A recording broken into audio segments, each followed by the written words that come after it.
भारत में इमारत से पाकिस्तानी 20 रुपए का नोट मिलने पर खौफो हिरास फैल गया।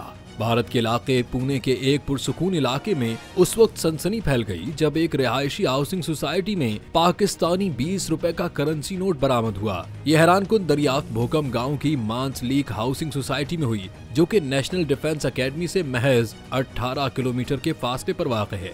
हुआ कुछ यूं कि हाउसिंग सोसाइटी के चेयरमैन सिद्धू यादव को लिफ्ट के करीब एक पाकिस्तानी नोट नजर आया। उन्होंने फौरन दीगर रिहायशियों को आगाह किया और मामले को संजीदगी से लेते हुए बावधन पुलिस स्टेशन से रुजू किया। पुलिस ने फौरी तौर पर तहकीकात का आगाज कर दिया है, लेकिन अभी तक कोई FIR दर्ज नहीं की गई।